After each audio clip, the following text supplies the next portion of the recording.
All right. Well, a remote version of the news. We're here at the Denver Comedy Works. It's me and Rudy Pavich. The acoustics are a little different because we're on stage, and this is where we're going to do a couple of shows. But we want to get our news in. It's a beautiful place. Denver's been awesome. We've been having great shows.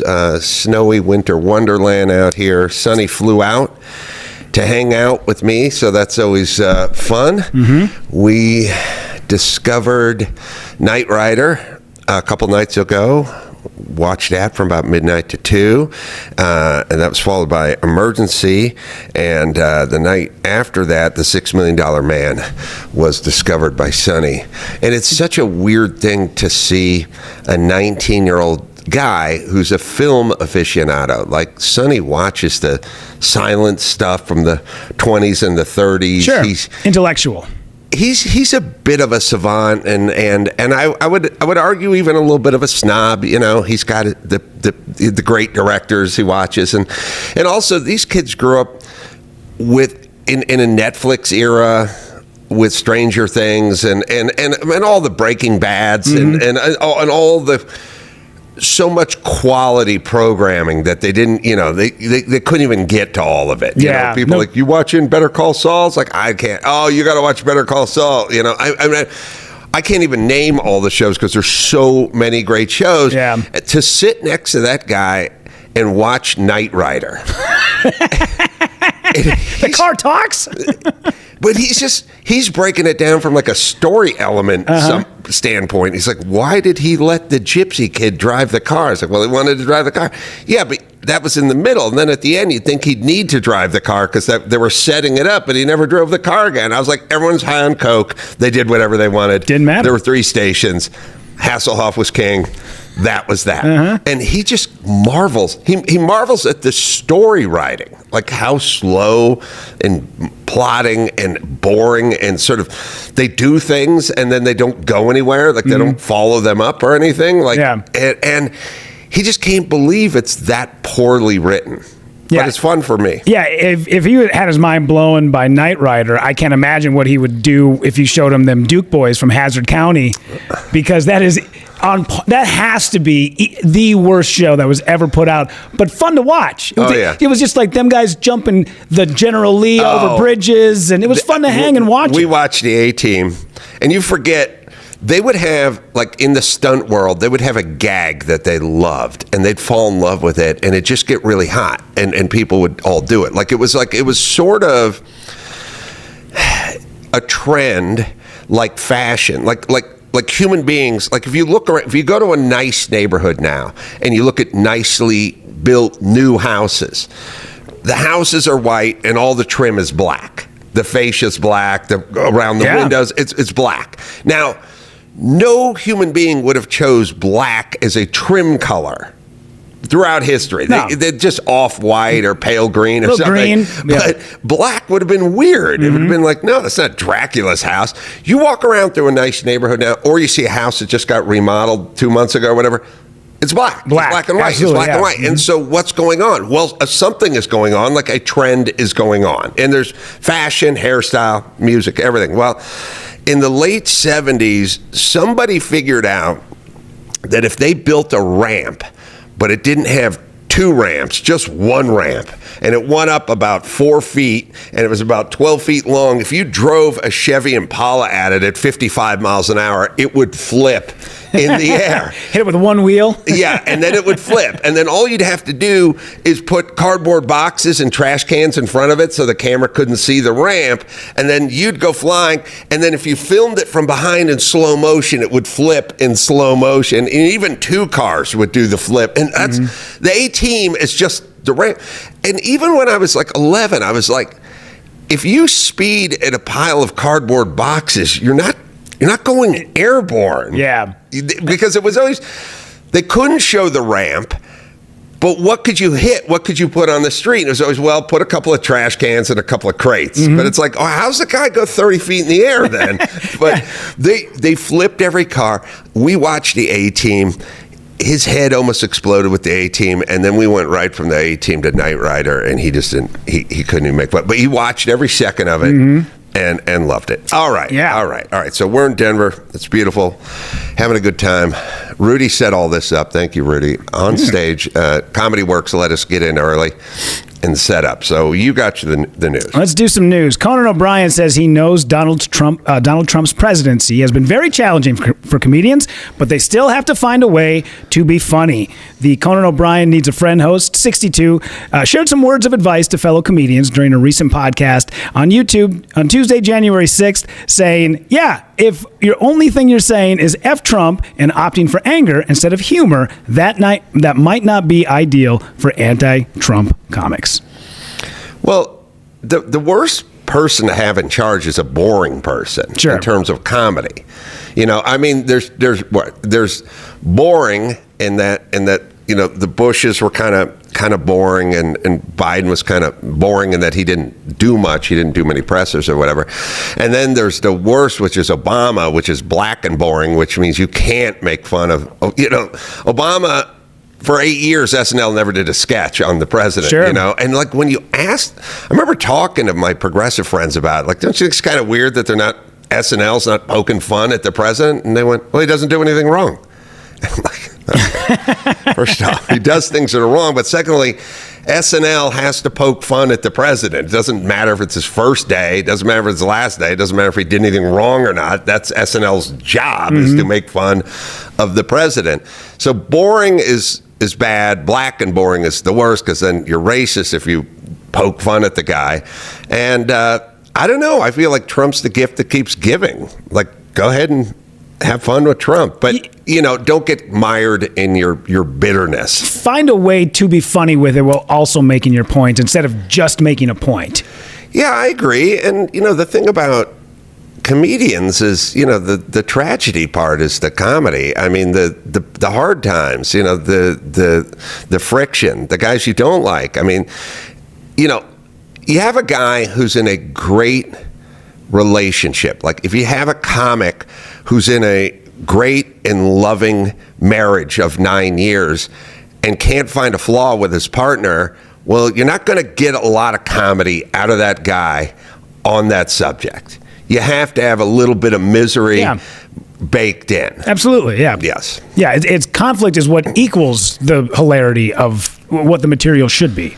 Yeah. Now, I don't know. Now, it's weird because Conan is a guy who won't really declare things, but when people say things like this, it usually means they're a little more conservative. Yeah, and don't want to be vocal about it. But also, it is weird that you take Trump derangement syndrome and you take someone like Rosie O'Donnell. Now people will go, okay, well, what about your buddy Kimmel, which I just had a good exchange with, because I found myself wearing this, which is the Kimmel sweat jacket, on the trip, and then because it's cold, I put on the Kimmel parka. And I realized I was walking around. Your Kimmel mucklucks? Yeah, I was literally sponsored by Jimmy Kimmel's show. But I just sent him a picture of it when we were up at Red Rocks, and he did a long interview with somebody about me for a change, which was actually nice. I never, it's weird. Ever since Kimmel and I broke up, I would do interviews about Kimmel, which is logical. He didn't do that many interviews about me. I did a lot of interviews about Kimmel. But there's somebody wants to do a feature thing on me, and so he did a long one on me, which is good. And we had a nice back and forth. But Jimmy hates Trump.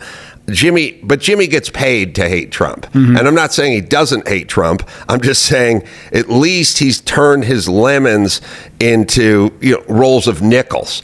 Now, someone like Rosie O'Donnell her hair just falls out while she just loses weight and goes insane quietly in Ireland. You know what I mean? Like, there is a way to channel it and actually do something with it. And then there's a way just to be destroyed from the inside out. And there's people, like Keith Olbermann and Rosie O'Donnell. You people do not remember a time, but I do. When Rosie O'Donnell was like pink-cheeked and fun and had a full head of black hair, and Keith Olbermann had a full head of black hair and was talking NCAA basketball and was funny and vibrant, you know what I mean? And now it's like they got AIDS. It's like literally like Trump gave them AIDS. He did. Like you look at the old Rosie, you look at the old Keith Olbermann, and you look at them now, and it's like, what happened? They look like they got AIDS. Yeah. Trump gave them AIDS. Squad Representative AOC exploded at a Jesse Waters primetime producer, saying that he has sexualized and harassed me on his show. She raged to producers. He has sexually harassed me on his show. He has engaged in horrific sexual rhetoric. You know, I remember right where I was like 2 years ago when I said if she was fat and middle-aged and from Wisconsin, no one would ever listen to a word she ever said again. And everyone went, what is that supposed to mean? And I'm like, what do you mean, what's it supposed to mean? I feel like that statement I made about her 2 years ago is like the most accurate thing you could say about a human being. She's an idiot. And, you know, it's kind of we're living in a weird time when women, and really blacks and women and lots of groups are doing this thing simultaneously, which is kind of an interesting thing. They're simultaneously, and maybe this is the first time in history we've been able to experience this, but they're simultaneously brave warriors who are on the attack, who are going to fight. You know, if you listen to any of their speeches, like, you want ice, you want to come through Minneapolis, you got to get through me. Okay, fat 57-year-old housefrau lady with the weave. So you think they're going to have difficulty getting through your 5'3", morbidly obese ass who has no training and no weapons? All right. So there's a lot of these politicians, especially the female ones, are doing this thing where they're getting in front of the microphone and they're screaming, we're going to stand, we're going to fight, you picked the wrong person, I'm a proud Latina, I'm a proud black woman, you don't mess with, and then simultaneously playing the victim.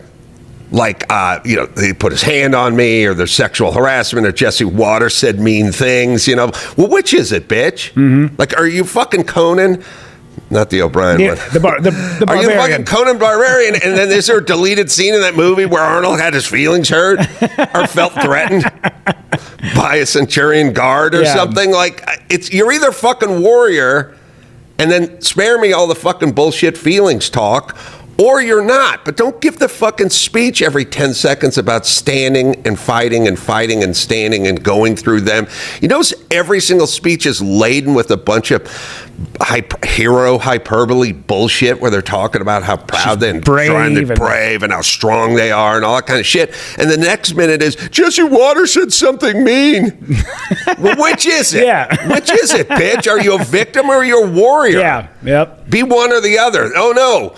They're both. Yeah. Because what it is, by the way, the ice has to go through me and I'm going to stand and fight, like not on my watch. That doesn't mean anything. Sure. That's basically, it'd be like me sitting in the back of an airplane and they go, we got one of the engines out. And I went, well, we're not crashing on my watch. Like, well, we're going to do whatever we're going to do is what we're going to do. So you're not going to control it from the back of the fucking airplane.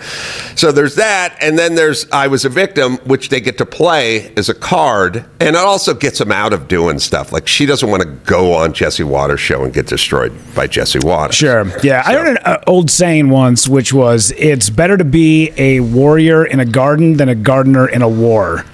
And I feel like we got a lot of gardeners in wars right now. All right, a war, say it again slow. It's better to be a warrior in a garden than a gardener in a war. And I feel like there's a lot of gardeners out there who are getting really, really lippy. And not a lot to back it up. Well, as I've said, women are going insane, and they're also, like, again, they're standing in front of cars thinking they can block them with, like, their superpowers and stuff like that, and they're getting run over, knocked over, shot. I mean, it's just, it's a fucking mess. But it all does come back to this sort of thing we're talking about, the rough and tumble play and not being...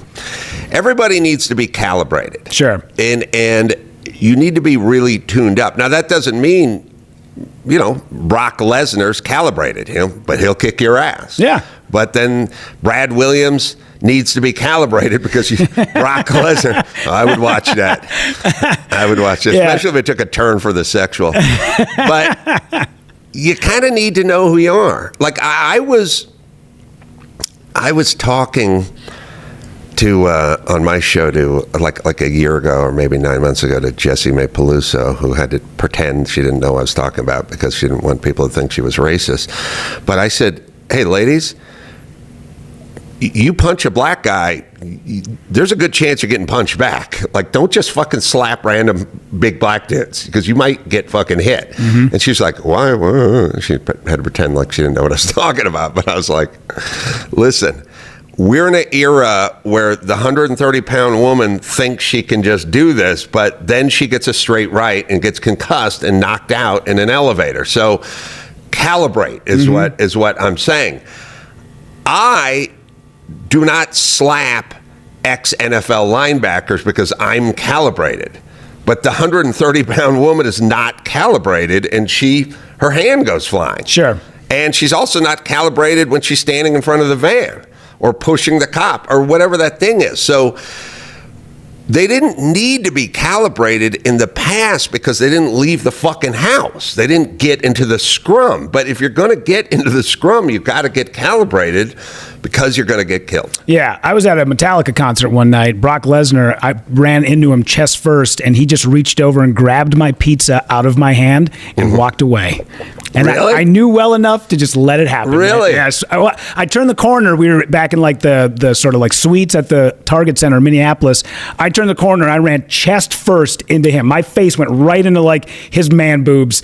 And then I stopped, and it was like hitting a brick wall. And I was like, oh, sorry about that. And he went, I like pizza. And he reached over, grabbed it right out of my hand, and walked away. Right, because Brock Lesnar has had a 30-year career of enjoying other people's pizza. Absolutely. That's how he's calibrated. Yes. Rudy's had a career of handing over pizza and spreading his cheeks and crying. That's how he's calibrated. Yeah. Speaking of, we had this conversation the other day. What animal would you love to be taken out by? And you said definitely not a bear. Maybe you saw this video that came out of California. It reminded me of something. I wanted to write it down, but anyway, I was doing Megyn Kelly's show, her live show, and I don't know, outside of Atlanta. And we were just talking about being manly and what's a manly way to go out, you know what I mean?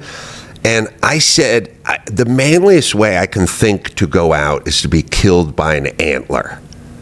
Oh, yeah. That ain't dying in your sleep, and that ain't ODing on fentanyl. Like, killed by an antler, and I don't even know what the context is. Just killed by an antler is about the most masculine way you can go. Shit face at the cabin, you fall into the deer mount that's hanging on the wall. It could be, but that's still, guy's still more man I than agree. you'll ever be. I agree. Lesnar bitch. Handing out pizza. Well, a man in California was face-to-face with a 550-pound black bear that had been living beneath this man's home for over a month. It has finally left in a bizarre strategy that ended a long streak of failed removal attempts. The male black bear was reportedly removed from the crawl space on Tuesday after bear removal experts, I guess those are a thing, from Tahoe traveled to the Altadena home. One team member crawled inside and fired paintballs filled with vegetable oil. Wildlife organizers from Bear League told Fox News Digital on Thursday. Did you see this video at all? Of the bear just sliding under the crawl space? Yeah, because everything is so AI nowadays. When I saw it, I thought, oh, somebody just went on Sora and made this video of a bear crawling out of this man's home with a little bit of vegetable oil on its ass. And then you see the guy come running behind him with the paintball. And this bear was down there weeks on end.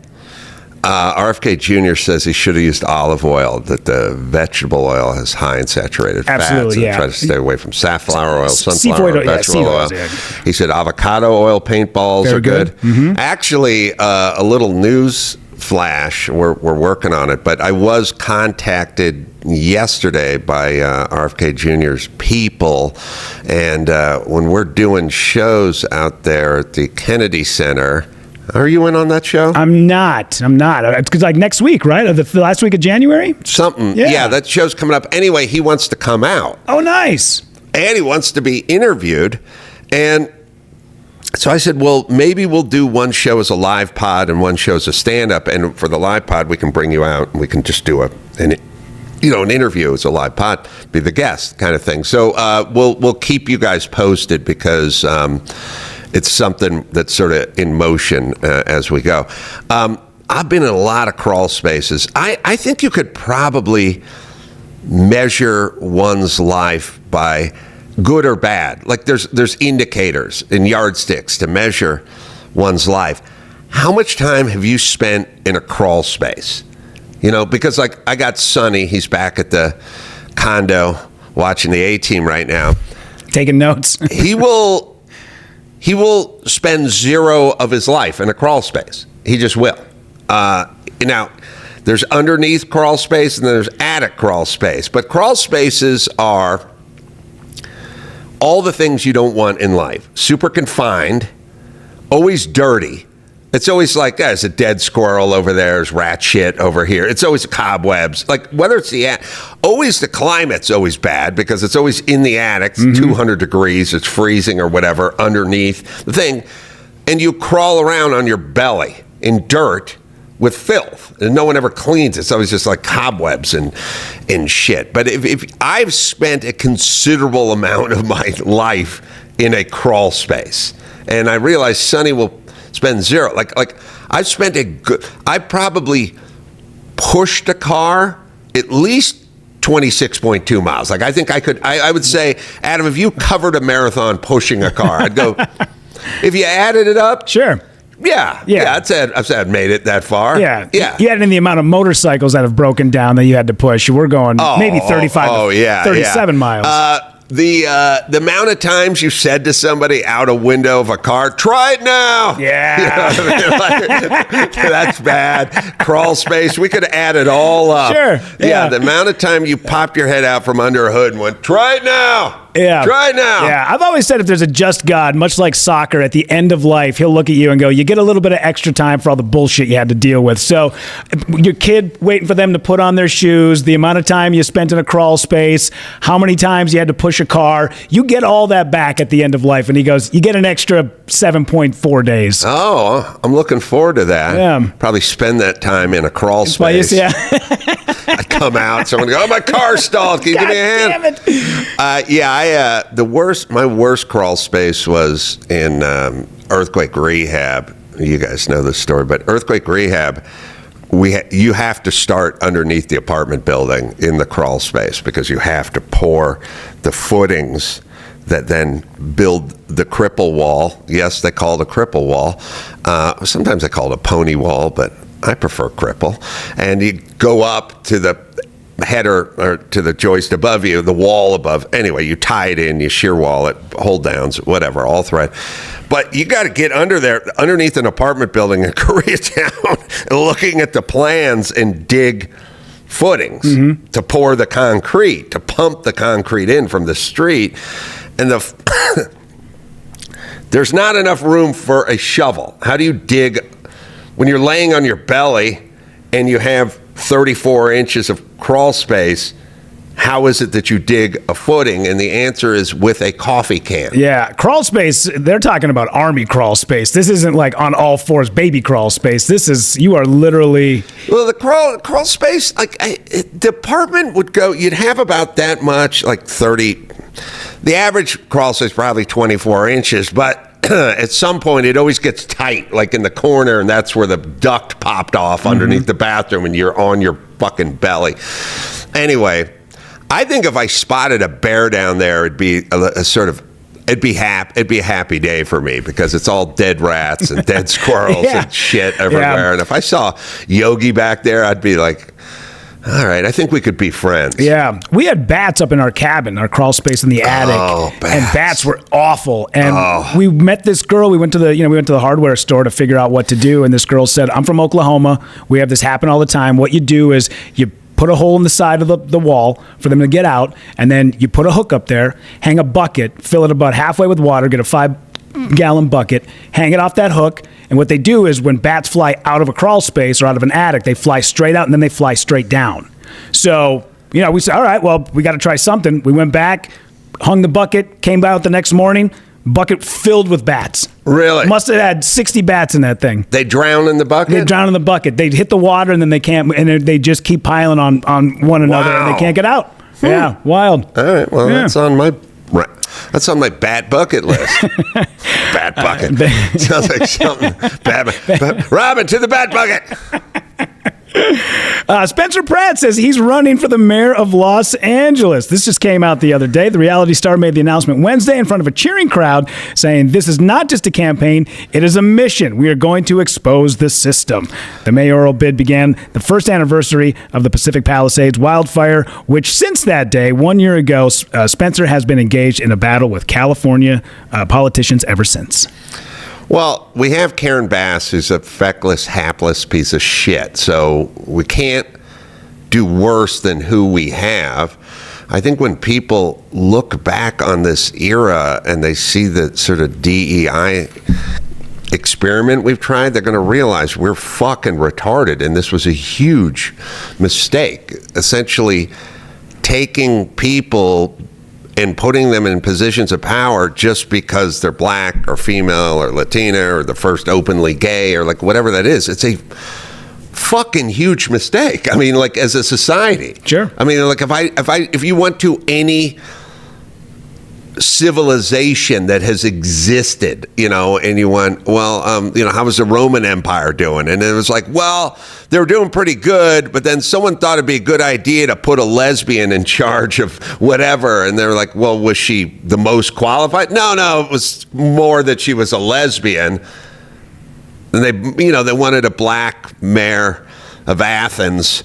I don't know history, but the point is like you'd look back on it and you go, well, of course it failed. Yeah. Like they needed somebody who was really good at what they did. Well, it was more important that they have somebody from this tribe who sucked a little dick, who represented that tribe, and you know they wanted a more in there, and you'd be like, but. And then the society fell apart, you know. And then what about the police chief? Well, they wanted a black lesbian chick to be in charge. Was she good? I don't know. She wasn't the best, but they just went with that because they liked the idea of having a. And you go, well, of fucking course, the place would fall apart. It would fall apart like a professional franchise would fall apart. Like the Lakers have, you know, Jeannie Buss. She's a woman. Super on top of it, super smart, super experienced. Let her run the Lakers, or fine, it's good. But if they just said we want rando women in here doing it, well then it would fuck up the franchise. Sure. And it would fuck up this club we're in if they just went, we need this and we need that. We did that with major cities in the United States. Like over the last 10 or 15 years, we just went, here's what we want. We don't want some white heterosexual dude like Rick Caruso running LA. We like the idea of a female. Oh, how about the first? The first. I mean, maybe now that we have the first of everything, we've checked every fucking box. But I mean, like, you know, Lori Lightfoot, now Chicago's fucking falling apart because of this. Every time there's a shooting or something, they have the police chief come out there. It's a big fat black chick. She barely speaks English. It's like, of course this is going to happen. It's going to fuck things up. And look, everyone goes, well, is this some sort of, you know, attack against black women? No, there's plenty of qualified black women and men and gay and whatever who can do the job. But if you say, I'm running for president of the United States and the vice president is only going to be a black woman, well, then you got your choice and it's limited. You've limited it. And now you go progressive black women. Karen Bass would have been the vice president of the United States had he not got a dumb chick in front of her named Kamala Harris to be it. But I don't know. Last I checked, vice president of the United States was like a pretty important position, and you got a couple of dumb shits because you limited your pool so greatly.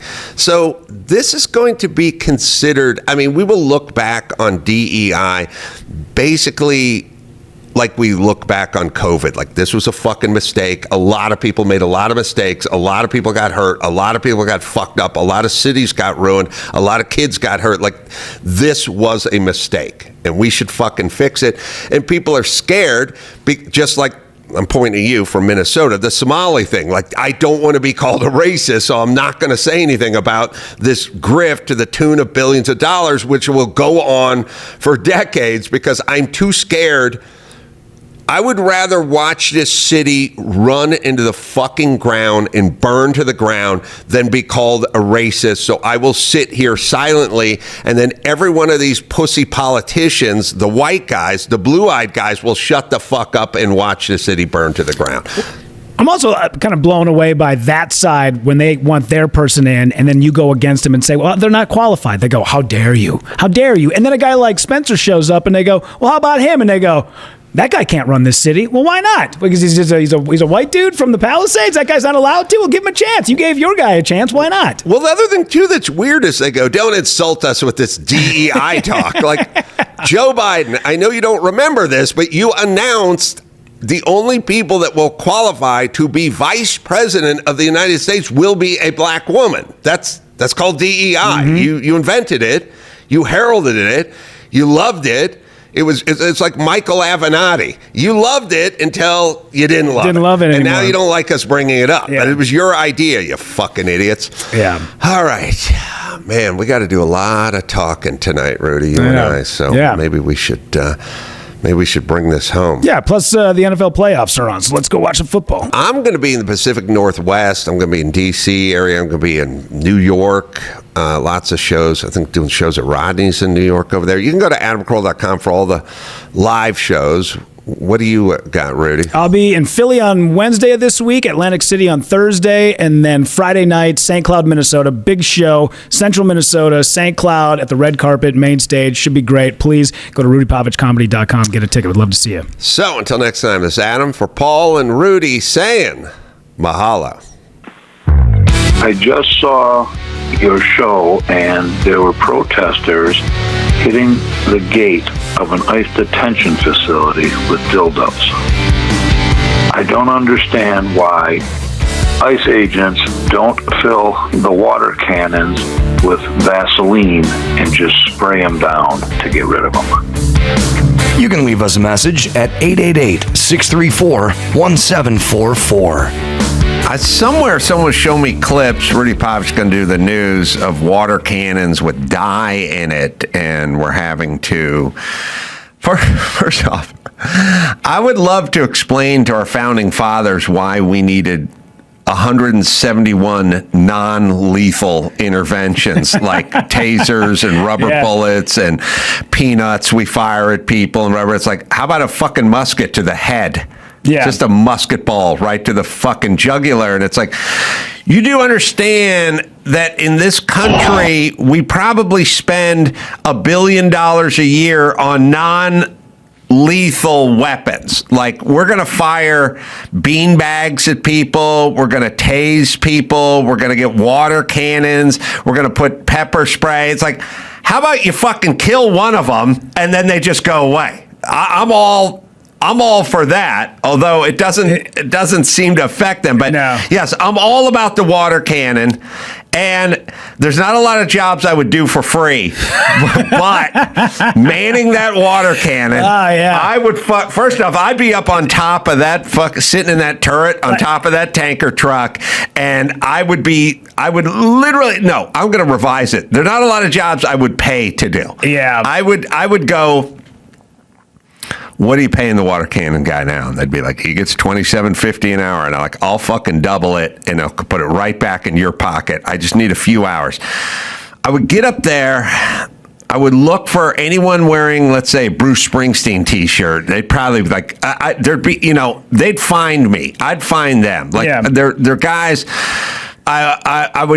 I might start with the elderly women because they'd fly the furthest when I hit them with the cannon. You know what I mean? And there's something, I don't know why, the 19-year-old dude or chick I can almost tolerate, but the 73-year-old woman, I'm like, you're going to die soon. This is it? That's all you want left? You're taking this shit all the way to the tomb, huh? Yeah. I feel that way about Jane Fonda. Like, oh, hold on. She's going to bitch about America. Like, she's literally going to, when she's in her hospital bed clinging to life and she can no longer have enough breath so we can hear her, she's going to get a steno pad down and write USA sucks and like just hold it up before she dies because she can no longer speak.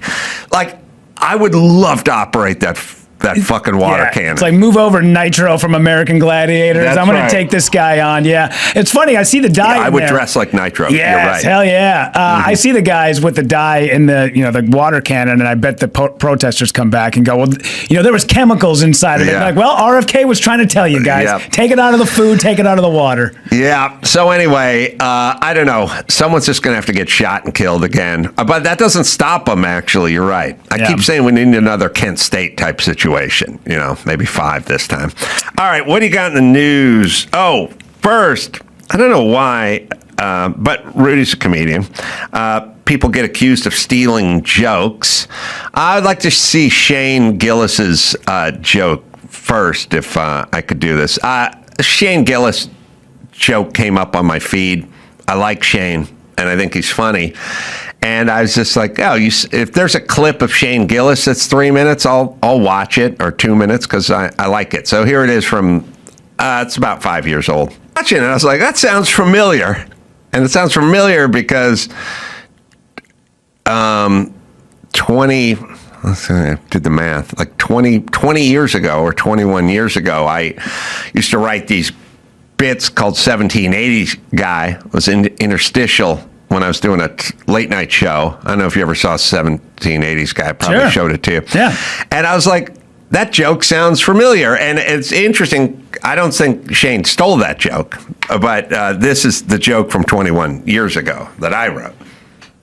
That was Adam Explains Genital Piercing to 1780s Guy. And now, Adam Explains to 1780s Guy.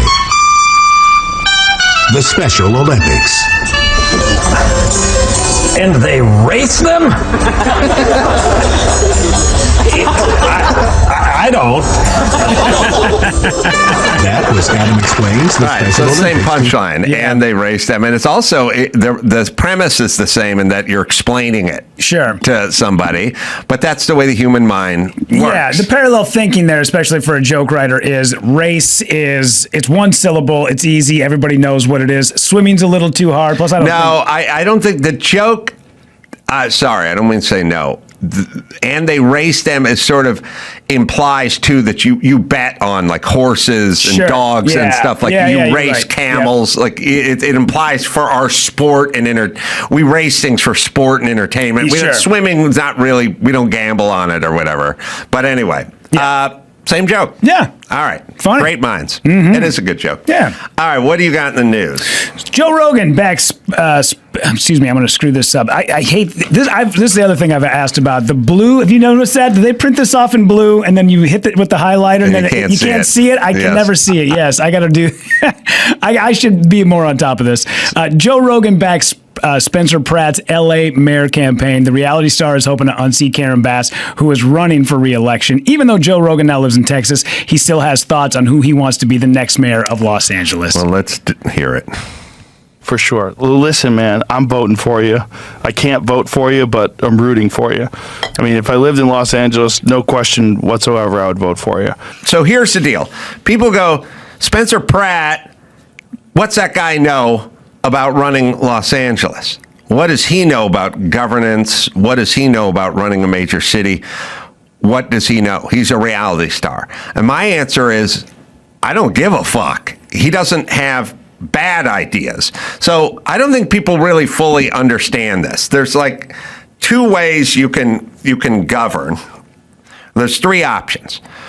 There is the way I would like, all right, potholes and red light arrows and traffic and all the stuff, homelessness or whatever. First off, I like his stance. Spencer's going to be on this show. I like his stance on everything, but that's fine. Then there's another way you can govern. You can be inept and just kind of be like, I don't know anything about fixing potholes or whatever. But then there's a third category, which is I like potholes. And that's what we got now. We have a bunch of Marxist, socialist, fucking retards that are tearing this place down. It's not I wish they were just inexperienced or inept. They have an agenda, and it's not what you want. And so it's basically like saying, who would you like to decorate your home? And I would say the finest decorator with the most exquisite taste in the land. And then you'd go, okay, what about a person that had no experience decorating? I'd go, well, I don't know, maybe it'll work out. Maybe they'll still pick out a nice sofa, you know? All right, what about a horrible, destructive decorator? It's like, no, that's going to fuck my house up. So I don't want that person. Yeah, but the horrible, destructive decorator has a lot of experience. And I'd go, I experience fucking up people's houses. I'll take anyone off the street over Karen Bass or over Nithya Raman. Mm-hmm. Nithya Raman wants to tear down beloved tree houses, pull down U-turn signs in gay cruising zones, and blame Toyota for catalytic converter theft. That means she's dumb. Her priorities have nothing to do with me. Meaning, here's what I'm saying. All right, it's perfectly fine. Nithya Raman is the odds-on favorite right now. Okay, here's what I want.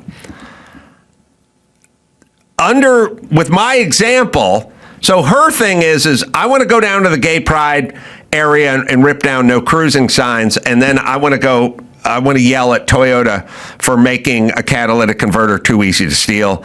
Okay, but I'm also going to tear down that treehouse that everyone in the neighborhood loves. It's been there for 20 years. Okay, under my regime of the person who just doesn't know anything, treehouse stays, gay U-turn sign stays too.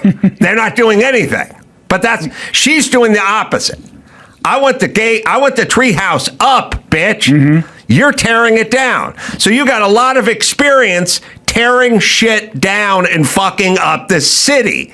I'll take no experience fucking up this city. I'll take a person who goes, the treehouse. Yeah. Does it hurt anybody? No. The people enjoy it? Yeah. Well, why are we talking about it? Mm-hmm. That's what I'll take.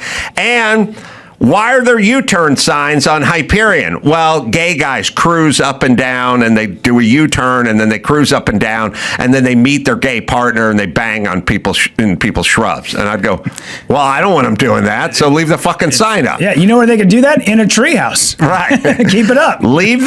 Take the sign and point it toward the treehouse. Yes. Leave the fucking U-turn sign up, and leave the treehouse up, because it's really got nothing to do with me, because I got to work on potholes. Yeah. I've heard this 3 times already. People go, you mean the guy from The Hills, the guy from the reality star? Well, yeah, of course he wasn't mayor material back in 2001 when he was filming this. By the way, he grew into it. First off, I've seen what all the politicians with all the pedigrees are up to. They're fucking shit. Mm-hmm. Half of them are lawyers. Half of them went to an Ivy League school, and they're fucking shit. Oh, Nithya Raman. Nithya Raman went to Harvard, and she's fucking retarded. She's a retarded person who got a brain rack. She's part of the, what is she? The socialist? She's a Democratic socialist. She's a democratic socialist that got her brain scrambled in Harvard. And you want to let her loose on the city? I'd rather have a dude who just grew up fucking skimboarding in Huntington Beach. Yeah. By the way, I'm the dude. Oh, you want the dude from the Man Show? I don't care. Everyone's from somewhere. Everyone did something. These people are actively destroying Los Angeles. They're actively doing it. I'd rather have a guy with zero experience. Actually, looking at Nithya Raman's bio here, first line is, she's an American urban planner. But she's not planning any builds, just destruction. Her urban planning is taking down tree houses that people like. Taking down U-turn signs and so homos can't just cruise. Vote against the homeless encampment cleanup thing? She won't tear those down. She doesn't want to tear any of that down. And there's a great tape of her, I think, somewhere sort of going, well, what's the difference? Someone said, look, the homeless encampments can't be within 500 feet of a school. And she's like, what's the difference? I have no she's a fucking communist. Yeah. So, would you rather have a guy working in your warehouse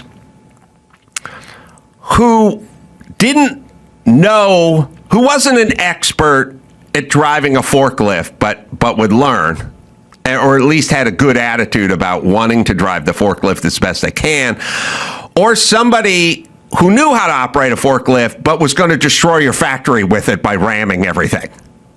Yeah, if anything, take a look around, and when somebody does give a suggestion, not poo-poo it right away. Not just shit it down every single time somebody goes, well, maybe somebody has a better idea.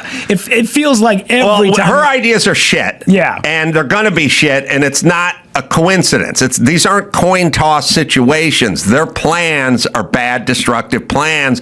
They've been in charge for too long, and that's why people are moving. So this stay the course thing is totally insane to me. All right, what's your next story? Rosie O'Donnell reacted to the sexual misconduct allegations against former Democratic congressman and California gubernatorial candidate Eric Swalwell in a video. Here you go. Let me just say this with her. I don't know if she did this or not. You can't have you without filters on and then you with a filter on that makes you look like Pippi Longstocking. It's too jarring. Yeah. The real Rosie's got deep crow's feet and crevices and cracks all over her face. And then there's this one that makes her look like Pippi Longstocking. And I just say you can't toggle back and forth. You got to just pick a lane. Mm-hmm. It's too jarring. All right, here we go. Country when you're there. Like, you can't help but feel it. Now, can we talk a little bit about Eric Swalwell? Okay. I know that guy. In the what kind of way? Like, spoke to him on the phone a couple times. Donated money to him, I believe. Good for you. Good girl. Talked about him in some public appearances years ago about how I believed in him and sure, because he hates Trump. And two He wants to kids destroy California.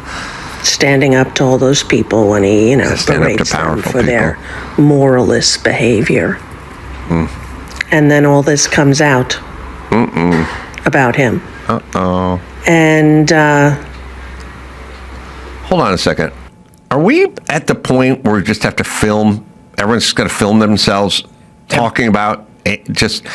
So I used to like the Star Wars series, but then that one came out that I didn't like.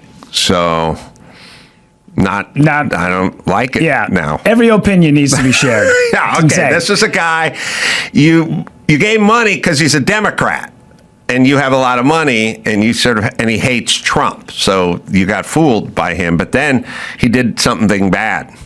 And now I don't like him. Okay, let me get my steno pad out, bitch. That's how it works. So you're all for the guy pre-rape, but then he turns into a rapist and not so much. I think. Well, we got to hear her out. Maybe she's going to surprise us at the end saying, I gave him more money. it's heartbreaking to me. Oh. And I wrote him. I wrote him a little message, and I said, Bill Clinton broke my heart, and now you did too. The conclusion I've come to, men suck. Oh, well, now hold on a second. First off, what does she care about men? But number two, if Bill Clinton broke your heart in 1996, and then you get to 2026 with Swalwell, that's a pretty good run. You know what I mean? That's not too shabby. It's like a factory saying, last injury 32 years ago. Sure. You know what I mean?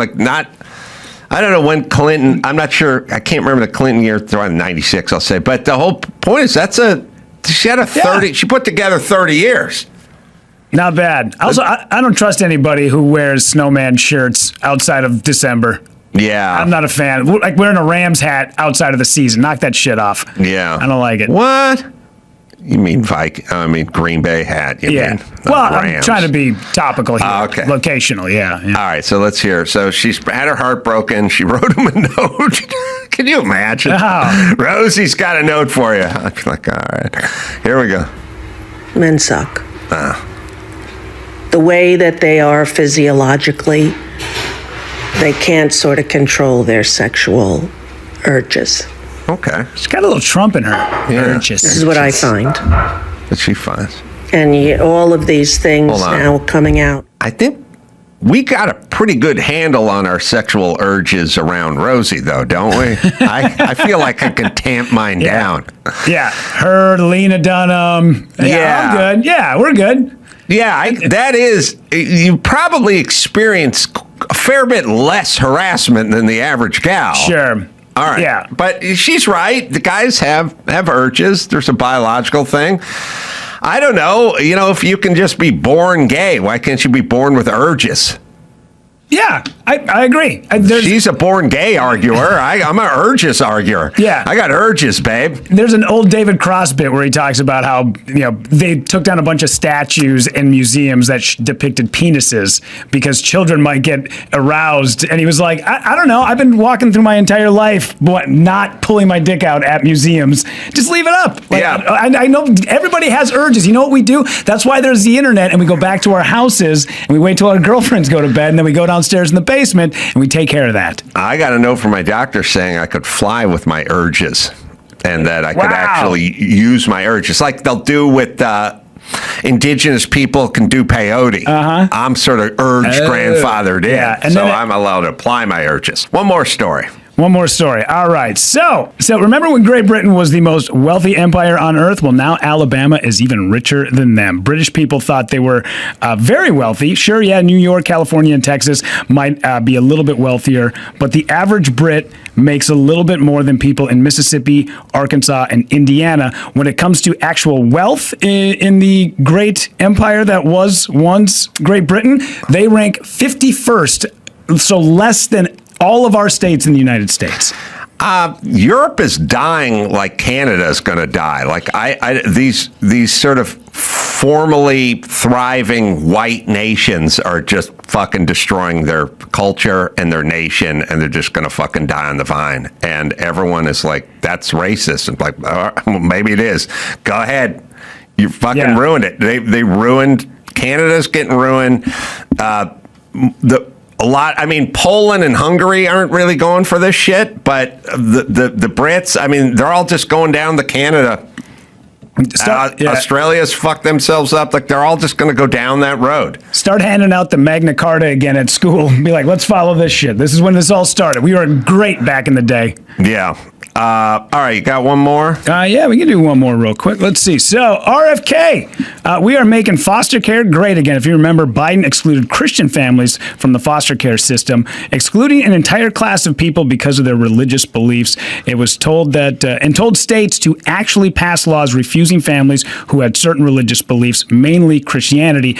Before, it was one child for every one home. Now, because of excluding Christians, it's now become two children for every one home, and now we are taking that out of the equation and starting to go back and allowing more Christian people to be able to foster children. I don't understand why that's a problem. It's a problem because if you foster a 9-year-old, you have to agree that you'll pay to get his dick cut off if he feels like his dick is haunted. Yeah. And if you don't sign up for the dick cutting off, if you don't agree with mutilating kids that are severely troubled mentally, if you don't agree to mutilate their bodies, then you can't be the custodian of them. Yeah, and by the way, next thing you know, you're going to be talking about the 10 Commandments at dinner. Please. Yeah. We don't want any of that. We want fucking heretic, lunatic, fucking lefty LGBT nut jobs who were molested their whole fucking life, whose brains are scrambled to hurry up and inject a bunch of hormones into these people so they can scramble the kids. And if they're gay, they got to find them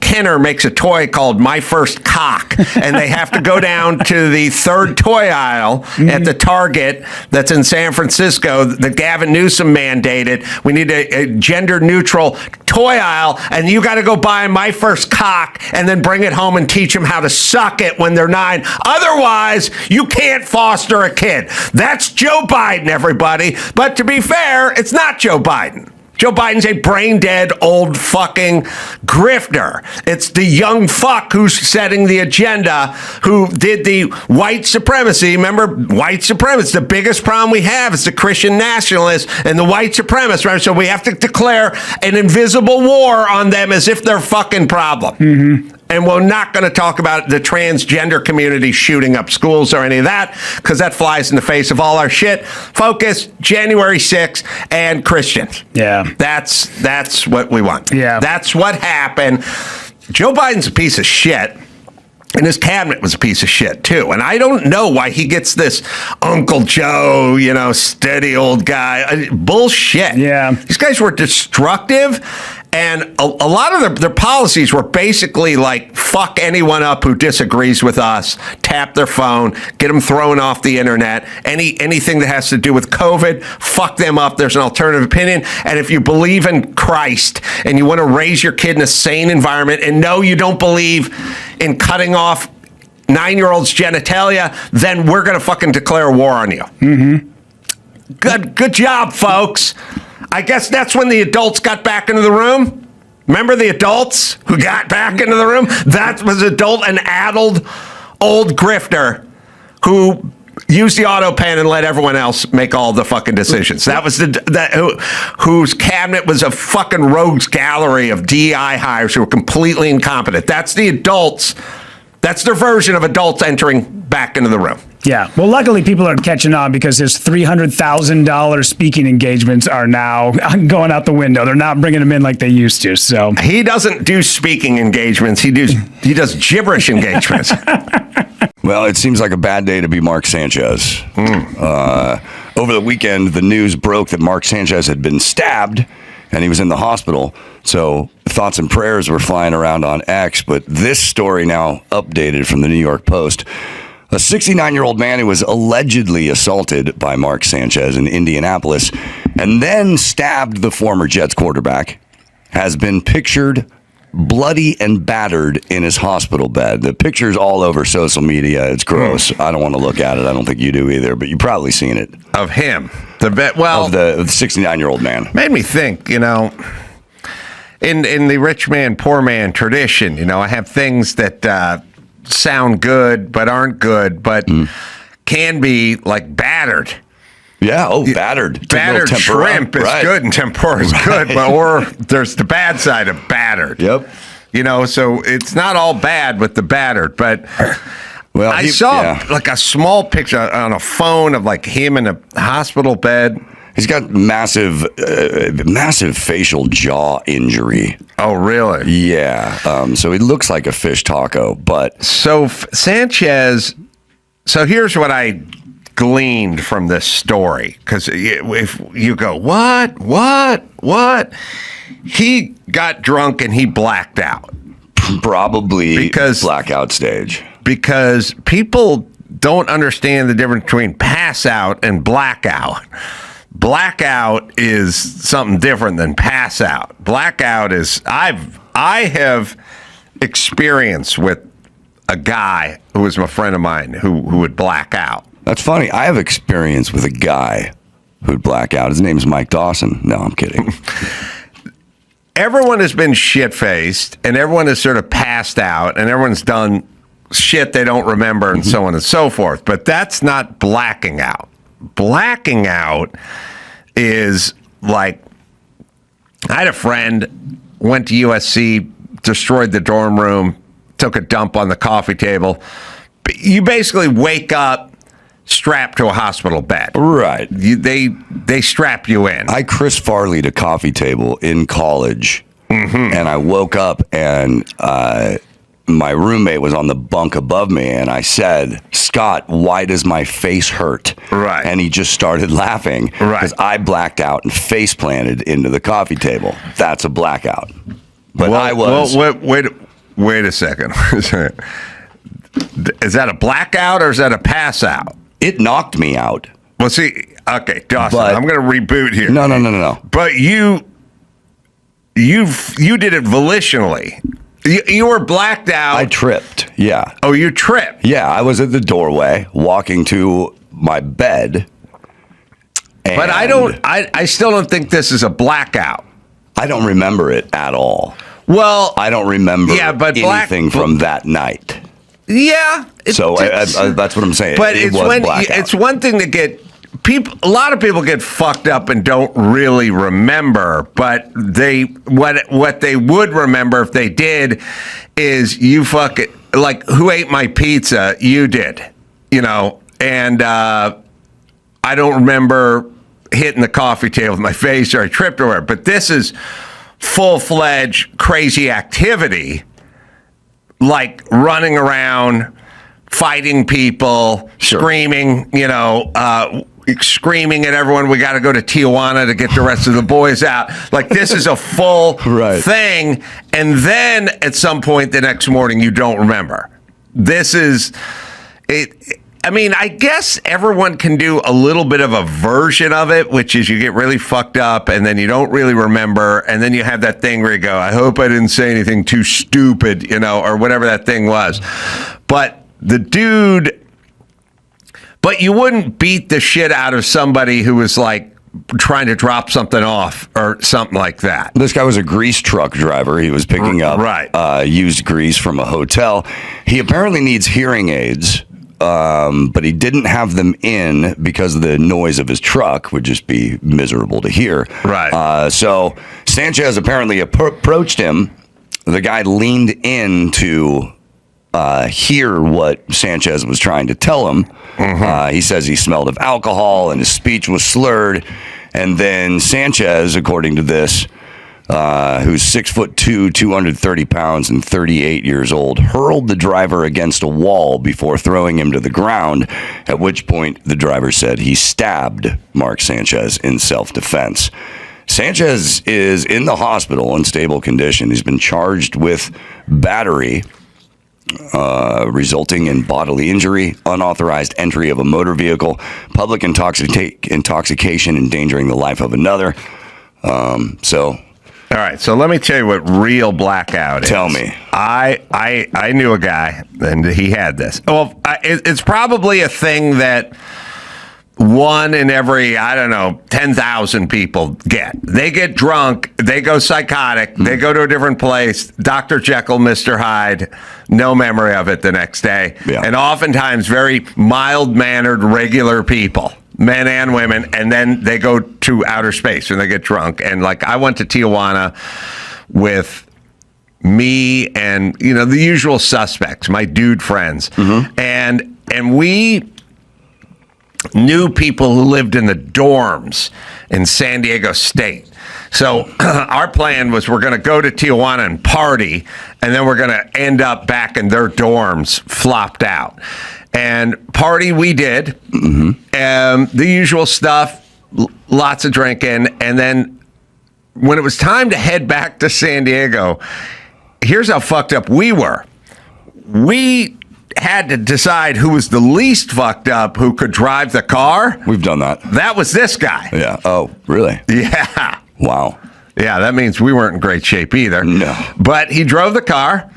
And we got to the dorms in San Diego, and then we all kind of spread out. You stay with that person, I'll stay with this person. Everyone kind of crashed out. And then this guy got up and he went nuts.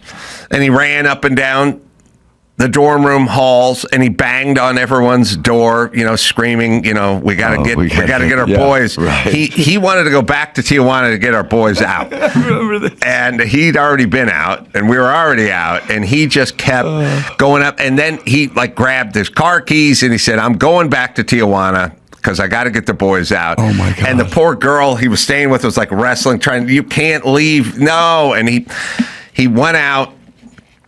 She called me and my buddy Chris at like 3 a.m. and was like, you got to get your friend under control. He's out of control. He's running up and down the dorm. He's banging on everyone's doors. He's screaming, we got to go to Tijuana, get the boys out and stuff like that. And of course, me and Chris were just like, yeah, all right. And we just hung up the phone. What did he say the next day when you told him all about this?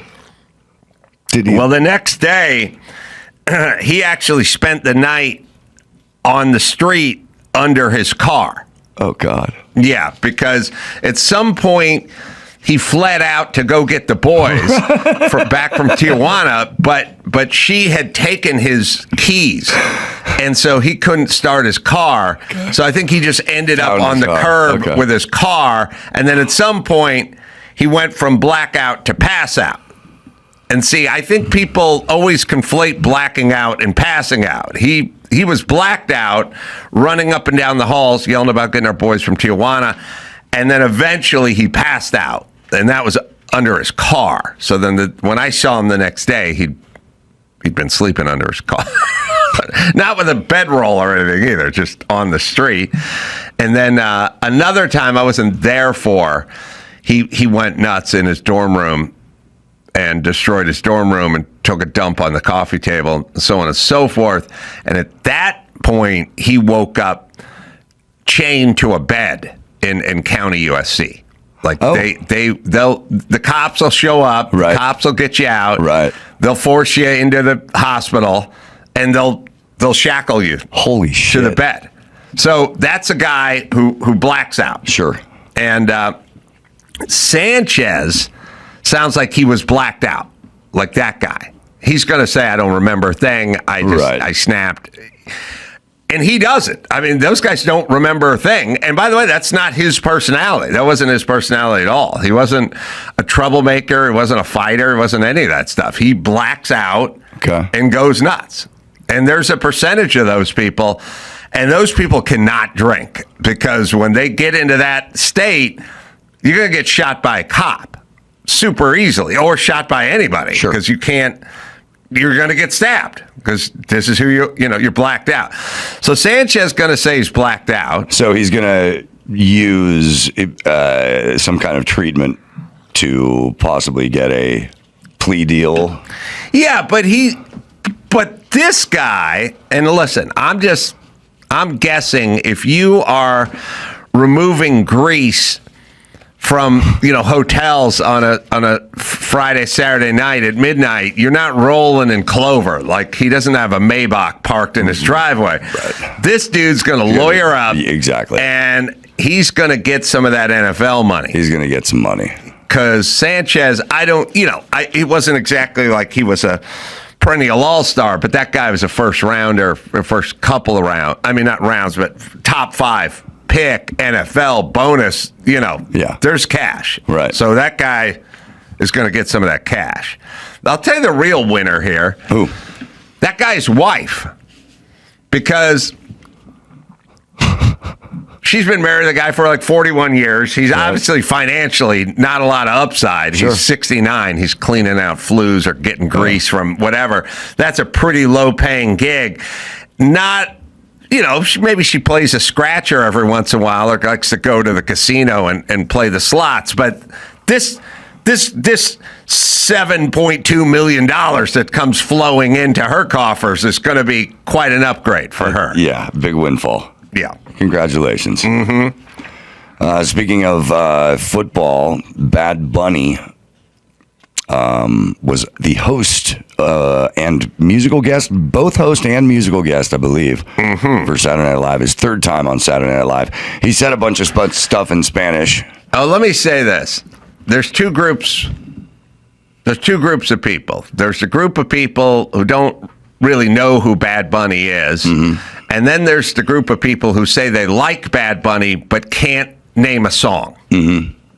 Who, by the way, all you people, I spend my whole life with this. And people go, I like that. And I go, give me 2 songs. And they go, I don't know the songs. I go, all right, just shut up then. Don't say you like them. Right. All right. That's Chuck. He likes Bad Bunny. But he doesn't know the song. Well, he knew 2 songs. How many songs? How many songs do you know? 3. 3? Okay. You know 3 Bad Bunny songs and like them. Not by heart, but Okay. I'll listen to them. What are the name of the 3 songs? I'm drawing a blank. Okay. Chuck's that guy. Chuck's the guy who, when you go, I don't like Bad Bunny, he goes, oh, I like Bad Bunny. And then you go, name 3 songs, and he goes, I don't know. Yeah. Okay. Huge fan, though? Big fan. All right. Well, we don't need the video. To be fair, ask me if I like... Oh, wait. We'll do this. Watch. Let's turn the tables on me. All right. Say you like Say you hate Led Zeppelin. I hate Led Zeppelin. I love Led Zeppelin. Oh, yeah? Yeah. Great. What, name 2 of their songs? There's... yeah, I don't know that there's Misty Mountain. There's the Achilles, the Colonel's Last Stand. There's there's is it Black Velvet? No, wait a minute, Gabardine. Is that a material? Yeah, that's on their 3rd record. Oh shit, Corduroy. God damn it! Wait, Angora. Is that what's the one that's like with a purple alligator in a 16-foot hand? I like living and loving. Love living. I love it. I like living and loving. She's just a woman. Yeah, I know that one. So to be fair, I could not name 3. Oh, Stairway to Heaven. There you go. There you go. Probably the only one. There you go. That, except for a Whole Lot of Love. They drive that one home. That's true. Yeah. All right. So Bad Bunny. So Bad Bunny said a bunch of stuff in Spanish, and then he closed it with, if you didn't understand what I just said, you have 4 months to learn. So do we have that clip? Oh, sure. We can watch it. Yeah. I saw it. Yeah. Bad, but so I don't know. Okay, let's play it here. Sorry. Especialmente todos los latinos. Latinos y las latinas en el mundo entero y aquí en los Estados Unidos, todas las personas que han trabajado para abrir puertas, más que un logro mío, más que un logro mío, es un logro de todos, demostrando que nuestra huella y nuestra aportación en este país nadie nunca la podrá sacar ni borrar. That's a lot of words. That's a lot of Spanish. And if you didn't understand what I just said, you have 4 months to learn.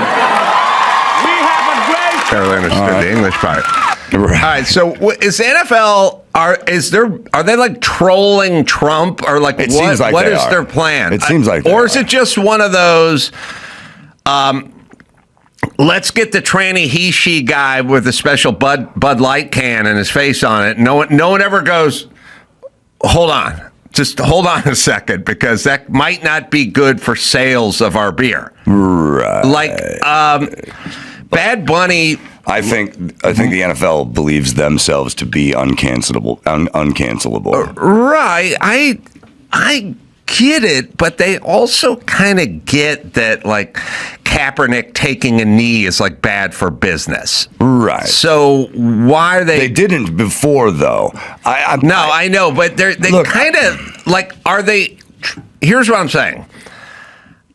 People will watch football like the guys will butt fucking Brokeback Mountain. Like, I can't quit you, man. I mean, every once in a while I get pissed at the NFL and the stop the hate and the racism in the end zone Sunday and all the woke and the black national anthem and stuff. And then I wake up Sunday morning, my hand's shaking, I start scratching my neck real hard, and I go, I can't quit you, man. And I watch the NFL. So that I get. I can't quit you, man part. On the other hand, they really has to see which way the wind has been blowing, like for Cracker Barrel and Bud Light and all these brands. It you know what I mean? me that there is someone or a group of people or a certain membership in NFL decision making that is that ultra left side. Yeah, there's always the hijacker nut jobs. Yeah. Right, but what I'm saying is ultimately you got to sit down and go, what's this guy doing? Well, he's in Puerto Rico right now. What's he doing? Well, he's there because he says he can't have his concerts here because of the ICE is going to raid his concerts. And then you got to go, oh, so this guy's not a Trump fan, right? Then you go, no. And then someone's got to go, I don't know. Yeah. What are the Doobie Brothers up to? Yeah. Let's get Michael McDonald out there. Well, what I'm saying in the corporate America does two things. They go, we would like to provide this and we'd like to entertain, we'd like to put on a show and so on and so forth. But mainly they're like, we don't want to piss people off. Like, we don't want to get into trouble. Like, we're looking for... That's all they have to do. Right. That's all they have to do. It's really... Everyone's watching the Super Bowl no matter what. Right. Don't give them a reason to not watch the Super Bowl. Right. And that reason is just Journey reunites with a bunch of 80s super bands. And they do San a whole... Francisco bands, have Starship up there. Yeah, that's right. Just do Throw Mickey Thomas. That's right. Have Mickey Thomas do the national anthem and then Starship perform at halftime. Yeah, just do a bunch. Huey Lewis can perform. It's 80s it's not, San Francisco band theme night, and that's it. Let me ask you this, because the NFL is is really trying to push the NFL across the world. It's not going to happen. I think that may be part of it. I think trying to get the world into the NFL. And I think it's a really stupid thing for them to try to do. It's not going to happen.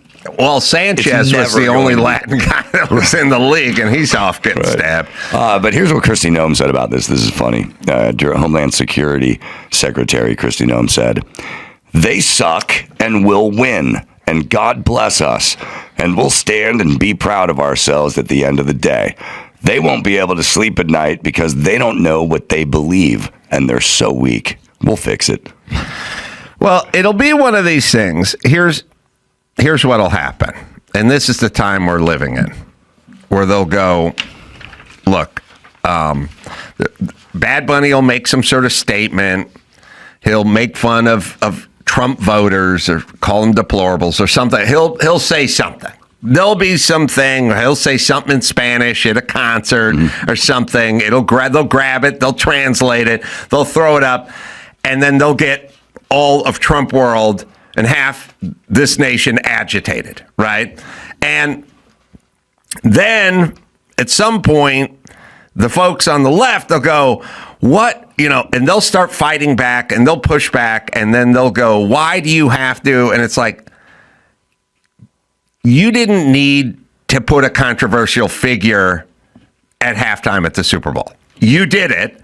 And then that person said something, and then the same folks that got pissed off at Bud Light are going to say something, and then you want to know why they're saying something.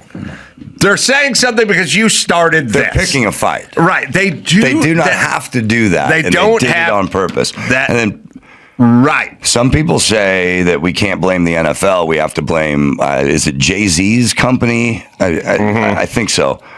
Who's responsible for the... Well, then, okay. Let's blame him also. I'm fine with that too. There's but enough also, to go around. Let me just say this as a guy who watches the NFL and enjoys some music. Mm-hmm.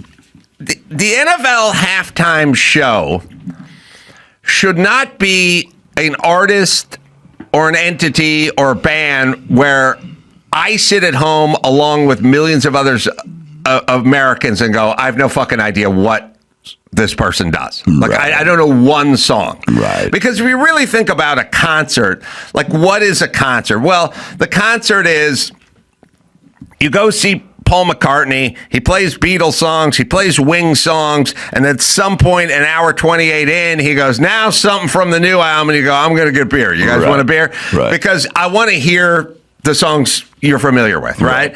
And so what the halftime show is it would be a Paul McCartney concert or Prince concert or whoever, distilled down to like 21 minutes. It's every hit packed into this tight little sort of bouillon cube of entertainment, right? Right. This is the opposite of that. I'm going to go there and I'm going to turn on the game. I'm going to watch the Super Bowl, and going in, I'm going to go, unless he does Paul McCartney songs, I don't know. I won't know any. My Love open the door. Right. I'm going to sit there going, Pete Townsend. Yeah. I'm going to sit there and go, I don't know what this guy's. Now, if the Who's playing, I'm going to go, oh man, I know they're not going to play Squeezebox, but man, I hope they play Squeezebox. Sure. And I'm gonna go, I want something from Quadrophenia. Sure. I'm going to start thinking, and then I'm going to hope that they're going to. I'll know every song. Know every song. One of the prerequisites you're getting at this, the band, whoever plays, should have a greatest hits record. Yes. And you won't know any of the songs Bad Bunny's going to play unless you're sitting next to Chuck. Because Chuck obviously wrote the Bad Bunny songbook. Yep. I mean, he's an aficionado. He's got the fan club. He'll do it in English and in Spanish. Yes. God love him. Yes. He loves that Bad Bunny.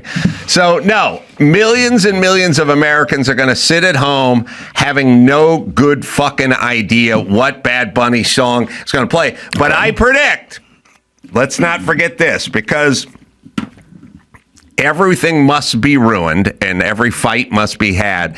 He'll say something stupid going in, be like 10 days before the Super Bowl. They're going to try to get him. They're going to say, no, we can't have him, after he said, gringos are all retarded or something. He'll say something about the blue-eyed devil or Trump or whatever, and then they're going to go in, and then families are going to get separated and it'll never happen. Or you could have just done Journey, and we've never had this argument. Well, let me ask you a question. Are you actually going to watch this halftime show? Now there's a large part of the country, apparently, that is pulling for an alternative halftime show starring Creed. Oh, wow. I would watch Creed. I am all for the Let's Go Brandon part of life. Yeah. And I learned it during God, I think it was that. There is a part of life that's an alternative. The Richard Kim incident at my high school. Richard Kim was this sort of thick, bespectacled Korean guy who carried a briefcase in the 80s and wore your dad's dress shoes and when a Korean guy didn't know Levi's and stuff, and I didn't even know how good his English was, but he was running for class president. Okay. And nobody knew who he was, and everyone thought he was a weirdo, and he wasn't popular or anything. But they were having the debate, or everybody would get up and have 5 minutes to give their speech in front of the auditorium, right? Which was at the. I did it every year. Oh yeah, class president first 3 years of high school. First 3. Yeah. How big was your high school? I think it was an all-boys school. There were 300 in my class, so 1,200. That's damn impressive, man. That's a big deal. That's impressive. So I never ran for anything. I was anointed class clown, but I never ran for anything. But I didn't get class clown. I got loudest, and that hurt. Yeah, that's the most improved of class clown. But it's also, you just make noise. It's just thanks, guys. But you were president. Freshman, sophomore, and junior class president. Couldn't pull off the senior year, huh? No. The guy used my speech against me, and it worked. Really? Every year I did a speech. I told a story about some kind of animals, and there was in the end, the first one was a horse race, and this horse that everyone thought was going to win trips right out of the gate, doesn't even finish. They had to shoot the horse. And what I'm saying is, don't be that horse. Get a good start. Elect me as your president. And they did. So the Richard Kim. So here's why I'm all for counter. So I say, let's go Brandon. Let's go Brandon is just a bunch of people goofing on other people, right? And I'm all for the goof. And I like the message the goof sends. Like, hey, fuck you, Goodell and NFL. What if we all just what if everyone just tuned out, watch a Creed concert? Right. Fuck you. I like it. Richard Kim was... he got up to do a speech. He was awkward. I don't even know how much English he really mastered or whatever. Everyone knew he wasn't Mr. Popular. And it was in an auditorium. It's in the basketball gymnasium, and I was part of it. And he got up there, and someone just went up and just yelled "We love you, Richard!" And he's he's doing a Nixon peace sign thing, thank you. And then at some point, I was like, Richard, and everyone's like, Richard, and the place started going nuts, and they were chanting his name over and over again, like he was a rock star, but he was a dope, No, but it was all ironic, right? And then at some point, they calmed everyone down. And at some point, Mr. Smith had to take to the microphone and go, now listen, there's not going to be any more outbursts. He's going to give his speech. And then he'd go, so, and then someone yelled, I love you, Richard. And then everyone would go, Richard. And he was drinking it all in because it wasn't ironic to him. All he knew is he went from obscurity to the most popular guy in the school. But we just thought it was funny that this Korean guy who carried a briefcase and wore his dad's shoes and a clip-on tie and stuff would be a rock star. And I don't even know if he won. I mean, it would be so great if he did, but he probably didn't. But it was ironic. You can find a picture of Richard Kim from North Hollywood High, circa 1981 or 1980 or 81, and you'll see this dude. But the point is I like the goof. Yeah. I would push hard for everyone just to go watch Creed. Yeah. I would too. And if they do Creed, I mean, I'm gonna watch it. Then my junior year, my speech was, you had this great dog and this dog's dog toy, chew toy, and the dog loved its chew toy and was great. And then they got him a new chew toy, and the dog choked and died. I'm your president, right? It was a total douchebag speech. And then the guy after me, there he is, Richard Kim. Yeah, it's a good-looking man right there. Thoughtful. When I was in junior high, someone ran for class president or whatever, treasurer or whatever it is, and I remember it was at an auditorium. I know her dad cooked this one up and thought it was gold, and it totally backfired. So she got up there and she goes, "Everybody, get up. Everyone get up. Get up. Get on your feet." And people are like, And she's like, "Come on, get up. Get up." People are like, huh, why? And she's like, "Go, get up, get up." And everyone's like, "All right." And they got up and they stood there, and she went, "If I can get you to stand, I can do." And everyone went, "Oh, get the fuck out of here." Everyone sat back down, pissed off. And I know her dad cooked that one up and thought it would go over like fucking gangbusters. Thought that the kids at North Hollywood High were going to go, wow. That was Walter Reed Junior High. But yes, that was probably in the 8th or 9th grade. But yeah. Oh, my God. All right, one more before we bring Karen in. All right, let's do this one. Kids in New York are subway surfing on top of trains, and they're dying. What is going on? We got some video of this. We'll play this B-roll. This is gnarly.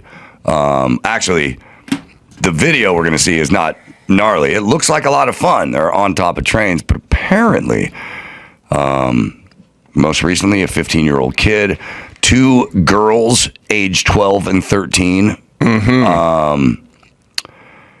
And what is the city of New York or the MTA doing about it? I'll give you one guess. They're blame Whitey. No. Put barbed wire on the top of the trains. There you go. No, they're going to do a study. Oh, study. They're going to do a study. Study about kids who don't fucking have dads in the house, because that's the only study that's going to be worthwhile. Right. That's the one study they never do, is the one about how kids with no dads in the house grow up a certain way and become criminals and do a bunch of shit you don't want them to do as a society. But they will never look at that, even though they are interested in systemic problems and how to get to the systemic root of the problem, but they never get to the root of this one. No. We are living in They'll probably say kids love trains. That's what we found out. They'll do something about needing a music program in the inner city or some bullshit. You know, they're going to need money. They're going to need some more money to fix this.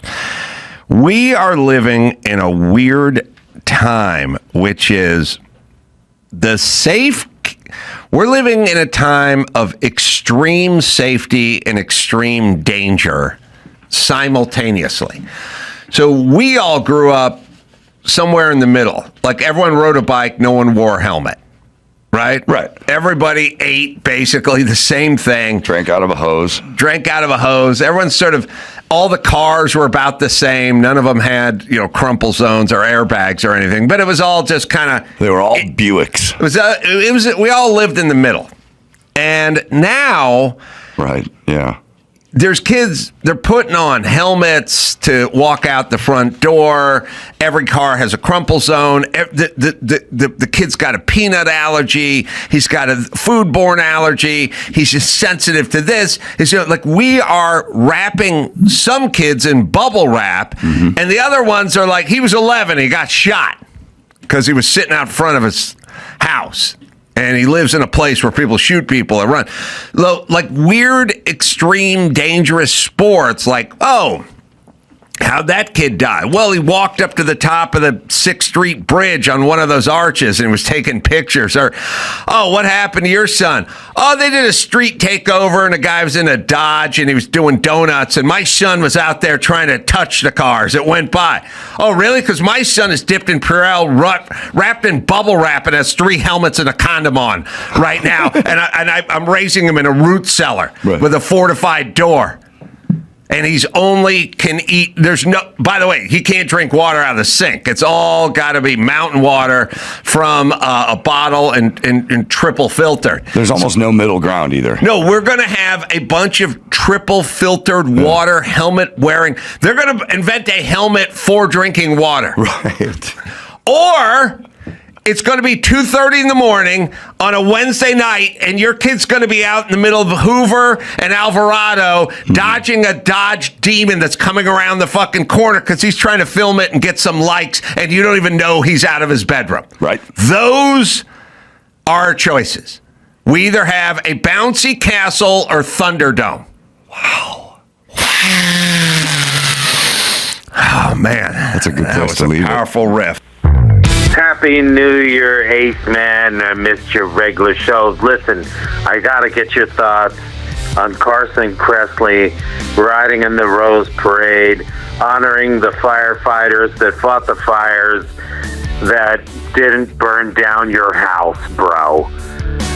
Get it on. Happy New Year. You can leave us a message at 888-634-1744. Yeah, I watched a short doc on that, which is on YouTube. To figure out what that doc was called. Is that the one that Ralph Fazula sent along?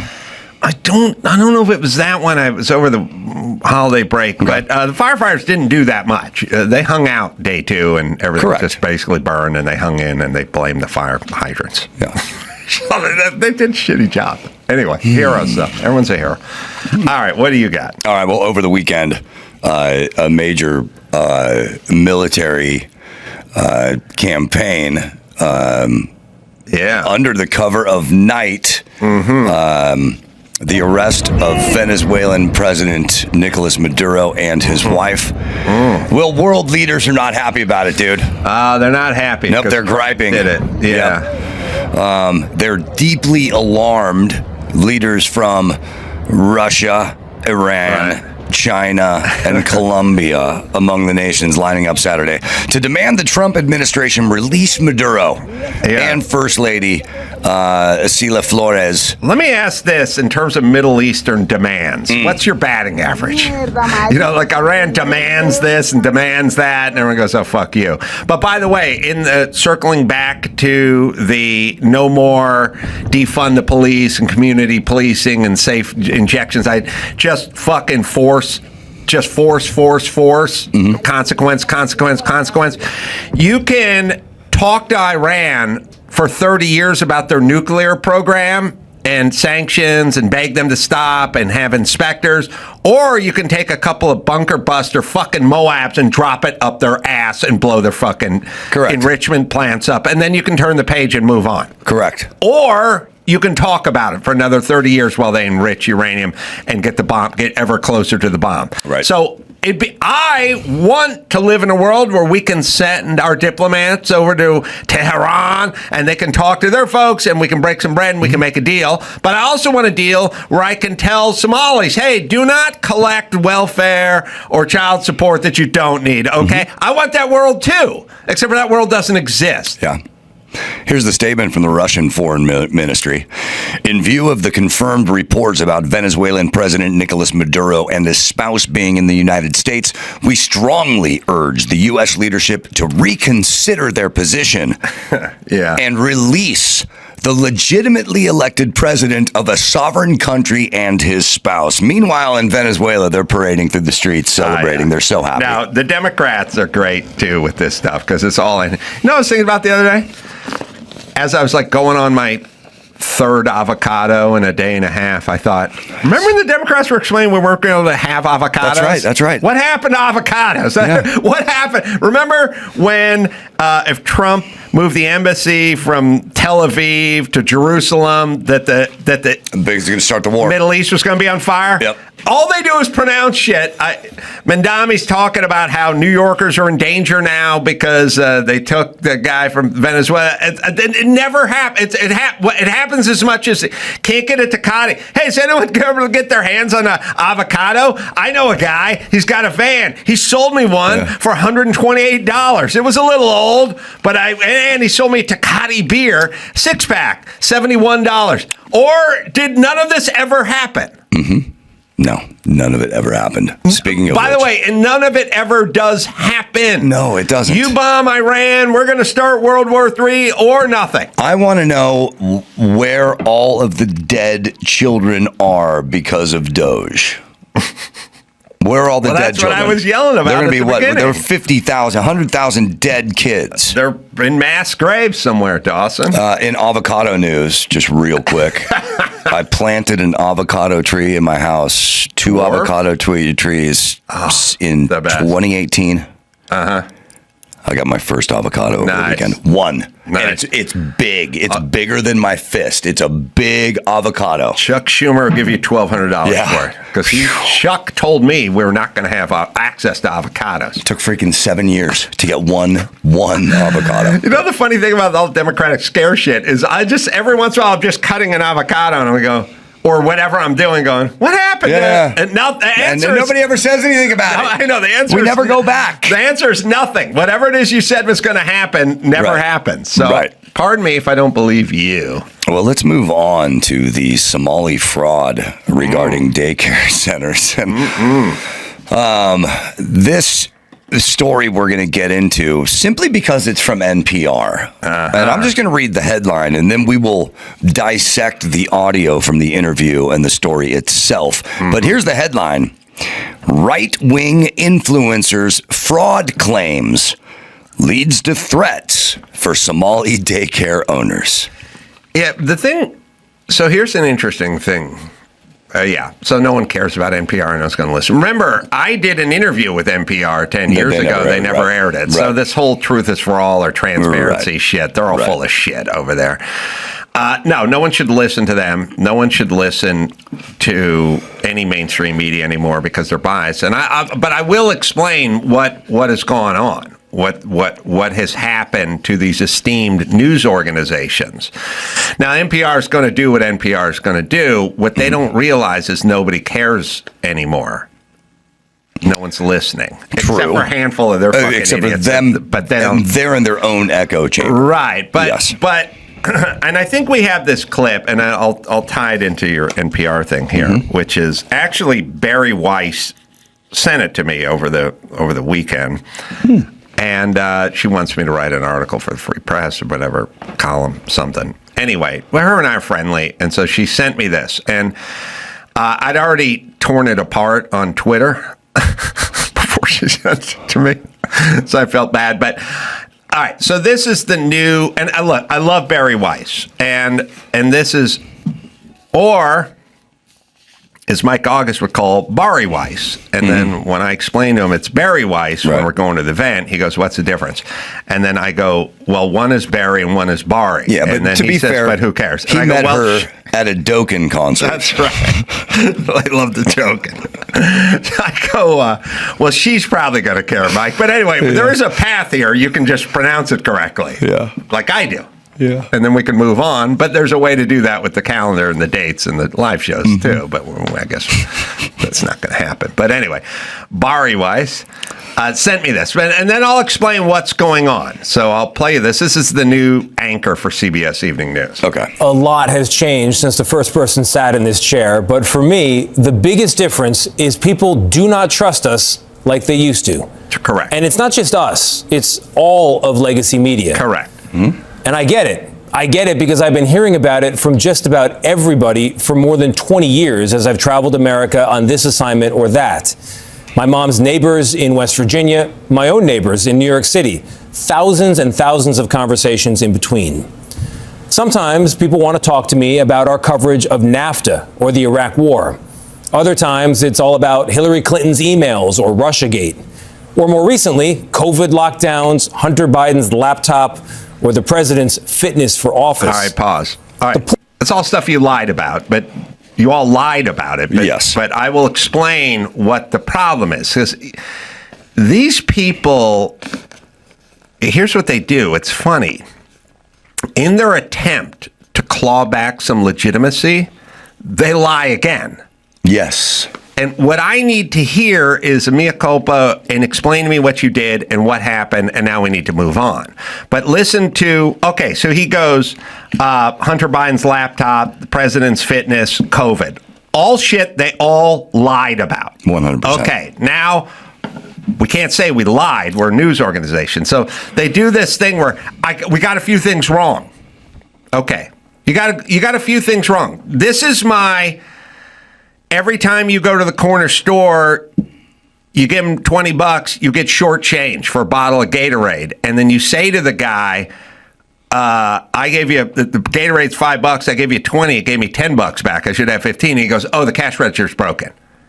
Yeah, if the cash register's broken, I should get more half the time and then less. Yeah, it should vary. I've been here every time. All I do is get shortchanged by the broken cash register. So maybe it's not a broken cash register, which is you got it wrong.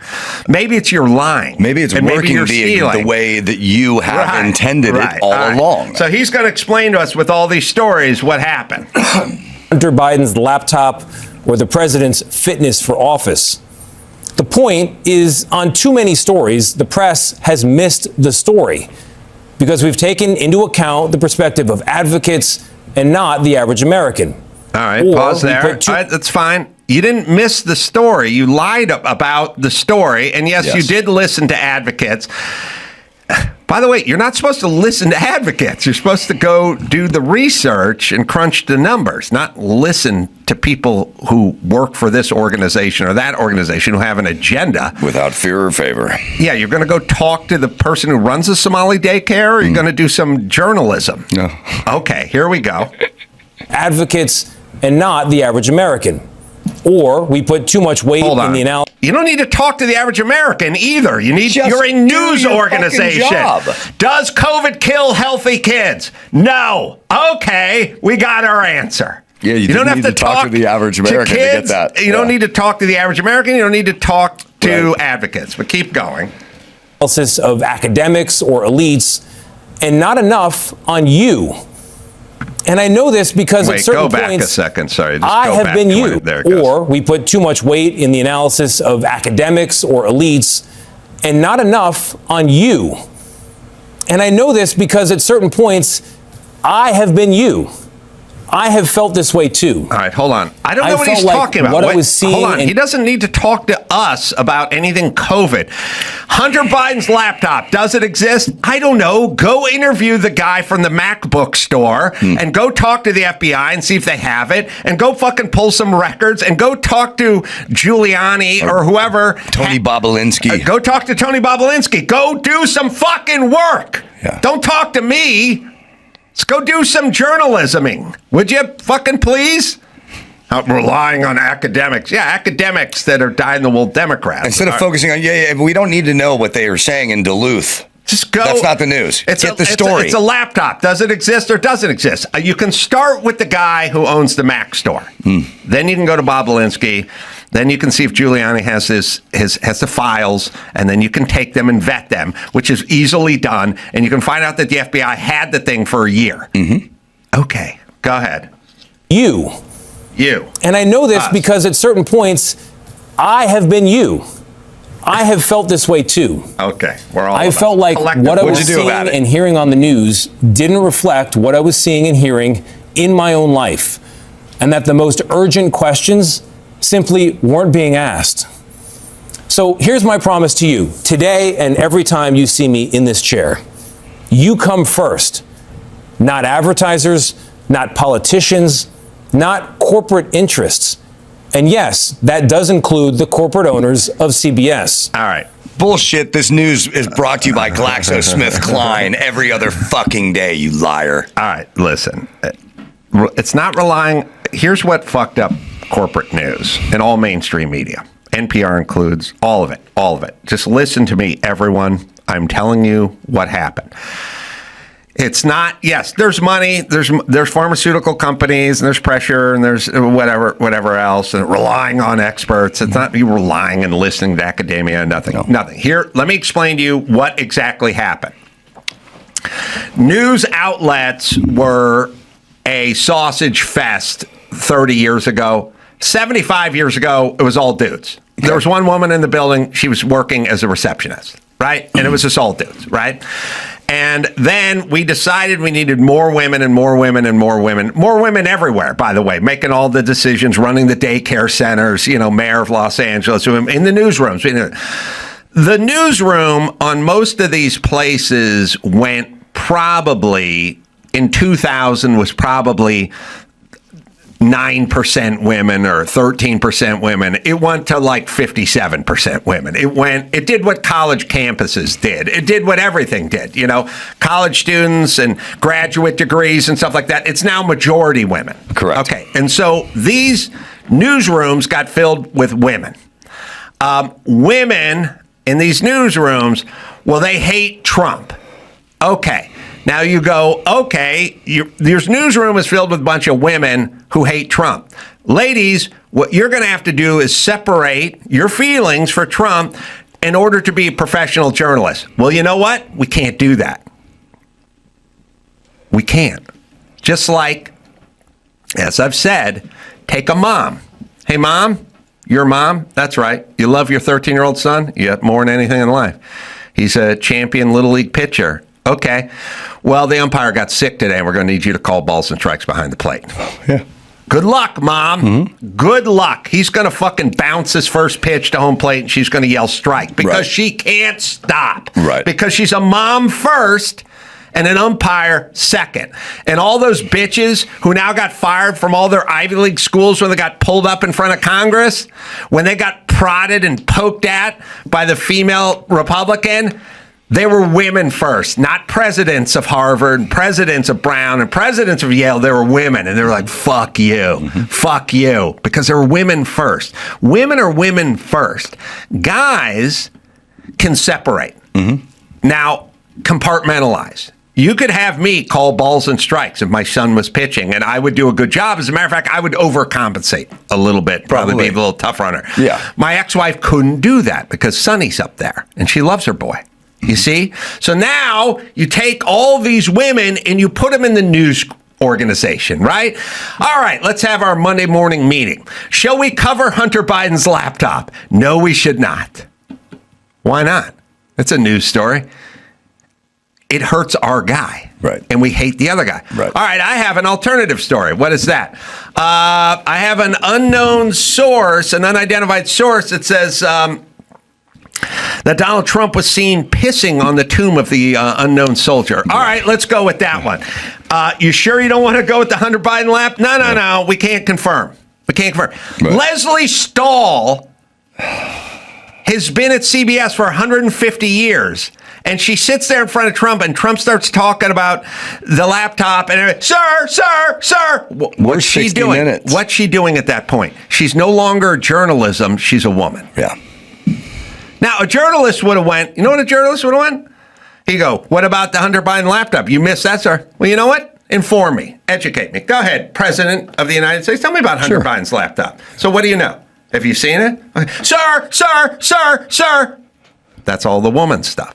Okay. So it's gynofascism. We took women who are emotional, and that's good for raising kids, and it's good for many things. It might be good for ratings for a while. It's not good for journalism. Yeah. And it wasn't you listening to experts. It's you got a whole bunch of women infused into that. They all hate their daddy. They all hate Trump. And that's why you guys fucked all your reporting up on everything from COVID to Hunter Biden's laptop to inject bleach to good people on both sides. You guys fucked all that up because you got a whole bunch of crazy bitches in there who hated Trump. That's what happened to you guys. Right. Okay, so see if you can fix it. Well, see, the other thing, too, I would I like the effort here. Yes, I want this to happen, but I don't believe a word out of his mouth. Now, if he said our credibility is 10% of what it was 20 years ago, and our revenue is down year by year by about 40 to 50%, and so we figured out we're doing it wrong, we're changing. That's what they don't. I maybe Barry Weiss. I'm sure that she has Barry, but go ahead. yeah, I'm sure that she has good intentions. But in the end, to me, as a pessimist, this is all money. This is all a reaction to money. They don't really care about the news. Well, they're losing revenue. Yes. All right. Next story. Well, let's get back to the Somalia guys. Would you like to listen to that NPR thing, or do you want to cut in? I like that. This is an NPR story where they. Well, and now here's the other thing with women. They can't stop. It doesn't matter. They'll keep going. You know what's an interesting quality with women? Every woman I've ever known, really? If they tell a story, like if they don't like, okay, they don't like Mike Dawson, right? And then they go, well, I don't want Mike Dawson coming to the Christmas party because last year he stole some of the granola bars that we had out for the guests. And then I go, oh no, he didn't steal those bars. I put those bars away because I thought the party was over. And they go, oh, okay. 1 year later, I'll go, let's make the guest list. I'll go, we're going to invite Mike Dawson to Christmas party. No, I don't want that guy here. He stole. That's how their fucking brains work. Do you understand? So there is no, I'm going to explain to you about injecting bleach, and I'm going to play the tape of good people on both sides, and I'm going to tell you no border guys beat any Somalians with reins, okay? But there's such a sinister... They go right back to it. They can't, it's emotion. You know what it is? I hate Mike Dawson, and I don't want him at the Christmas party, and it doesn't really matter if I can explain away whatever it is, but I can't get through to the emotion. Right. Now put that in the newsroom, get rid of Mike Dawson, put Trump in there, and good luck getting some news. And the more you repeat the story... Yes. The more people are just going to be willing to take it that I'm a thief, but specifically granola bars. Just granola. All right, go ahead. All right, let's see this NPR Somali Americans in Minnesota who operate child care centers say they've received violent threats and have been targeted by vandalism. This follows posting of a video last week by a right-wing. By the way, according to the left, being harassed or threats is the worst thing you can do to someone. Oh, yeah. Now, you stab someone in the ear with a screwdriver on the subway and kill some blonde girl, that's no biggie. No. But if you're harassed or you feel threatened in any way, that is the biggest attack you can put on someone. And by the way, they do this all the time. Remember after 9/11? Oh, the Middle Eastern community feels, give me a body count. Give me a body count. Right. And by the way, if we did this in their country, every fucking blonde-haired person would be hanging from the rafters. Right. Okay, you guys are going to... I know. They felt bad. Yes, they felt harassed. They felt whatever. Everyone felt pressure. Everyone feels harassed. Right, except for nothing ever happens. Sorry, I'm getting a little mad here, but what's in it for NPR? That's what I want to know. What the hell is in it for NPR? Continue, please. Somali Americans in Minnesota who operate child care centers say they've received violent threats and have been targeted by vandalism. This follows posting of a video last week by a right-wing YouTube influencer that he said shows evidence of fraud at Somali American child care centers. The Trump administration. You can pause for a second. He showed the evidence on I know. They always do this. You know where we're at with the verbiage, everybody. Whenever they go, Trump falsely claimed the election was stolen. No. Trump claimed the election was stolen. Right. And flat earthers claim the earth is flat, and the moon landing people, deniers, claim that. But you don't have to add the word falsely. Right. That's what they're claiming. Or with no evidence. Right. That's how they do it. Yeah. All right, go ahead. Responded to the video by suspending federal funding for child care centers, not just in Minnesota, but around the U.S. In a few minutes, we'll hear from the head of a child care center advocacy group about how those cuts are affecting its members. We start, though, with details from Minnesota. All right, let's just pause it for a second. Remember when the government shut down and the kids weren't going to get the food? Nothing ever happens. pause all the child support you want, pause all the free food, pause all the SNAP, pause it for a month. Let's see what happens. Because the answer is nothing, because people will find a way. You'll fucking take care of. By the way, I didn't know, I wasn't in child care when I was a kid. We didn't have any fucking money. Just fucking hung out. And these days, you're in school by the time you're 5 or 6, and you're done for the next decade and a half. I mean, you're just gone. And you get your fucking free lunch. So what do we need to even to do with you? Fucking raise your kids, you idiots. Or listen, here's the deal. Either don't shit out the kids, or if you do shit out the kids, then raise them. That's my deal to you. You have a choice. There you go. Oh, God.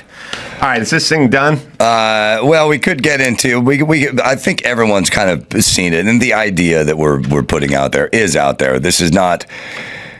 I do want to say this: the house right next door to me in North Hollywood recently sold, and they did some work on it. And I was driving to my house the other day, and I saw a sign that looked like a for sale sign, and I said, "Oh shit, he's flipping it. I hope I get good neighbors." I walked around the corner and looked closely at the sign. It's a daycare center now. Uh-oh. I don't trust anyone who opens a daycare center anymore. Who the fuck wants to be around other people's kids? Here's what I hope. I fucking hope it's fraud. I pray it's fraud. I do not want daycare children in the backyard next to my house. I don't want that. Please be fraud. Please be fraud. Whistleblowing Dawson. All right. Good job, Dawson. Thank you, boss. Thanks, you guys, for a good 2025. And thanks for hanging out and spreading the word for 2026, everybody. And until next time, Adam Carolla, for Mike Dawson saying, mahalo.